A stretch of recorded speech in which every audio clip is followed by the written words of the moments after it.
Всем привет! Я рада, что вы зашли ко мне на канал, и сегодня мы вместе с вами будем рисовать вот такой горный пейзаж.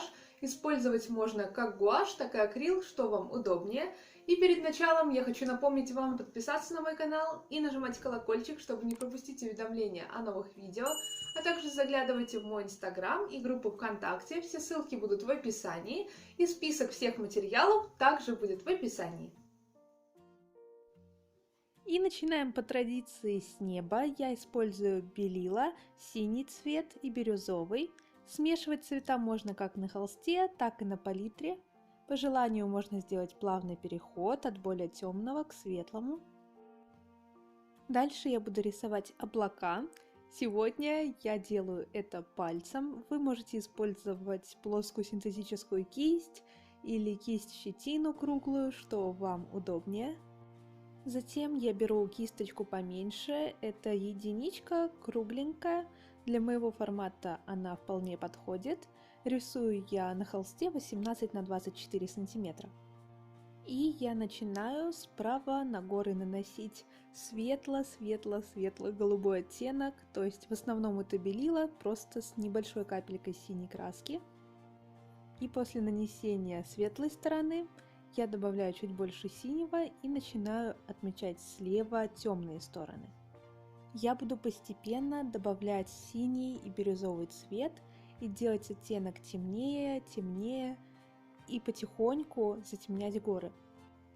Объясню, почему лучше делать это постепенно, потому что добавить темного цвета вы всегда успеете, а вот осветлять потом может быть проблематично. В случае гуаши и акрила тут еще можно закрасить белилами и нанести слой по новой, но вот если вы вдруг делаете это акварелью, то тут уже ошибки непростительны.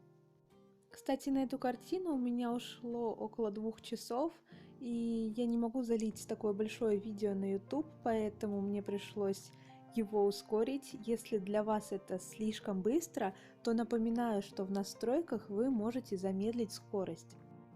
Кстати, хотела еще сказать о своем курсе обучения рисованию с нуля. Он абсолютно бесплатный, ссылка на него будет в описании. Он специально для тех, кто только-только начинает рисовать и для кого такие работы могут вызывать сложности.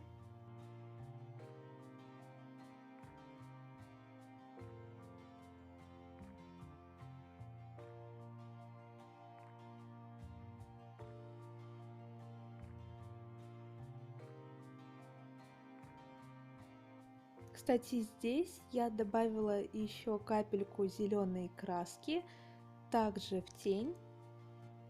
И именно в этой работе я довольно сильно разводила цвета водой.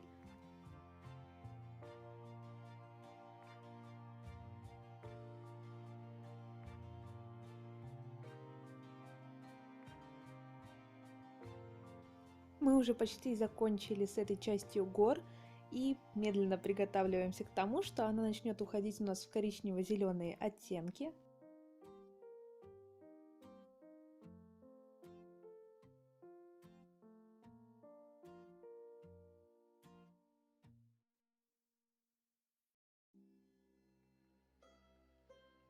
Снизу у нас такая долина, там будет протекать небольшой ручей. И вначале можно разбавить зеленый цвет немного водой и просто закрасить всю эту область, чтобы у нас был нижний слой.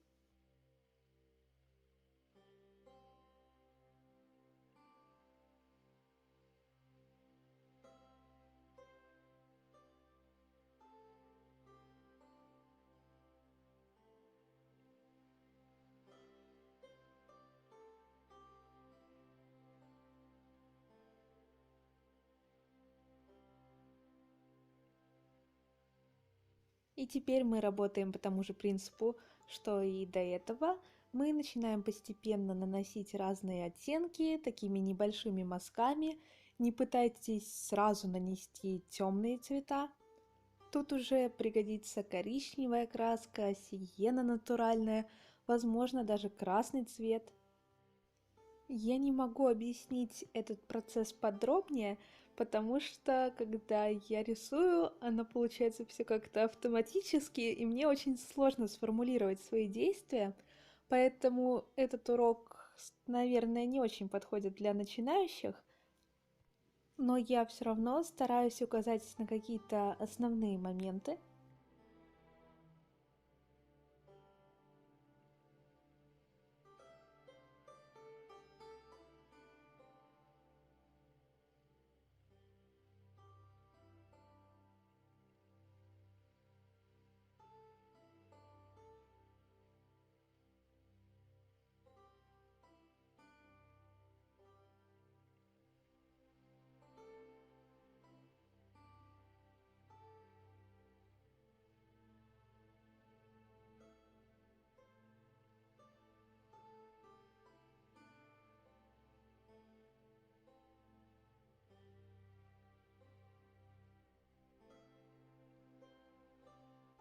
Обратите внимание на уже готовую работу в правом верхнем углу.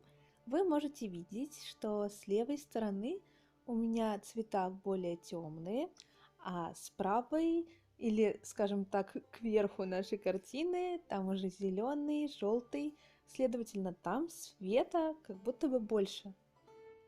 Просто постарайтесь представить то, что вы рисуете. Эти горы, этот ручей, эти склоны. И тогда вам станет понятно, где затемнять, а где наоборот добавлять свет.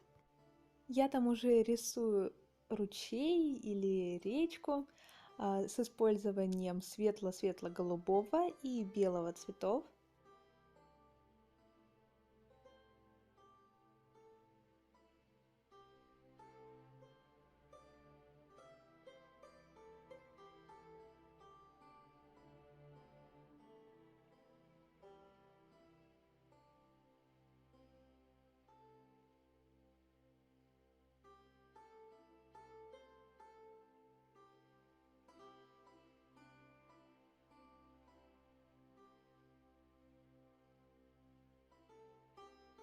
С горой, которая находится с правой стороны, все гораздо проще. Она в тени, и мы ее особо не прорисовываем, просто используем там синий, зеленый и совсем немного бирюзового.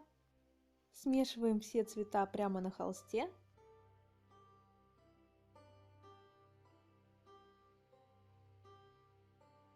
И у нас остается завершающая часть нашей картины. Это такая небольшая зеленая поляна на переднем плане. Также сначала наношу нижний слой зеленым цветом. Далее надо будет нарисовать траву. Делайте это такой кистью, которой вам удобнее. Можете использовать веерную щетину, можете использовать синтетику. Я просто хотела добиться эффекта таких маленьких травинок.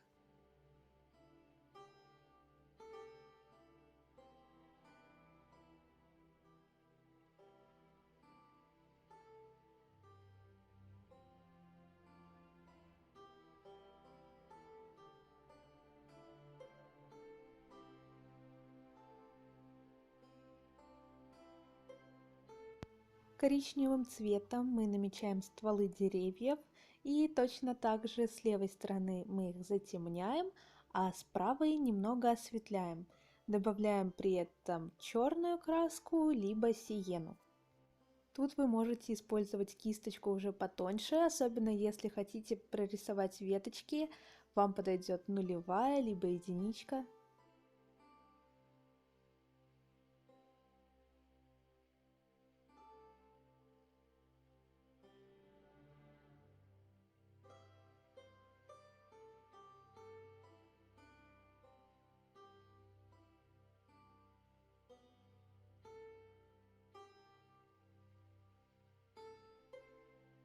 С помощью смеси красного цвета с белилами и еще с фиолетовой краской мы наносим листву.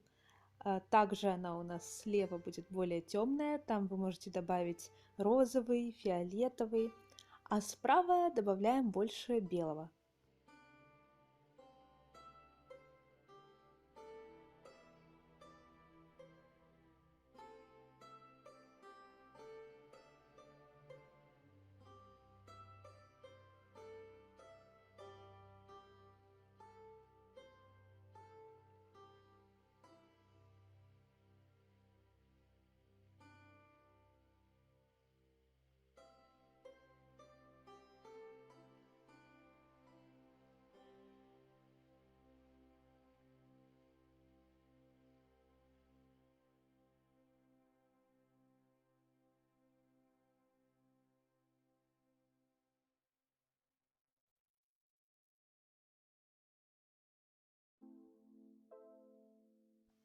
Теперь у нас остаются только детали.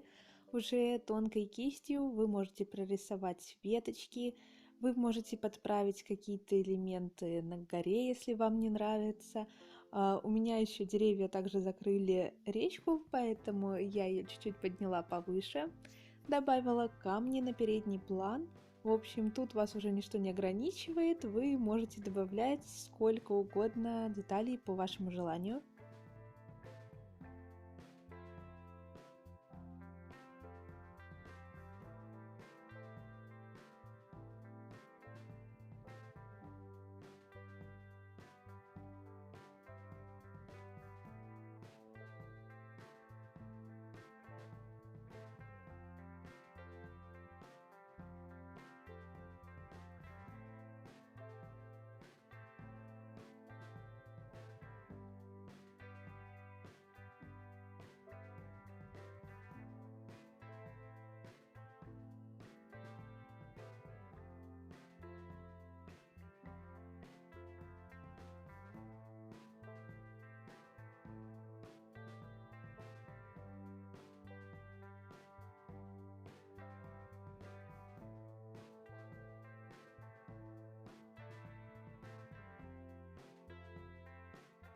И в конце вот такая работа получилась. Надеюсь, вам понравилось. Ставьте палец вверх, подписывайтесь на канал и Инстаграм.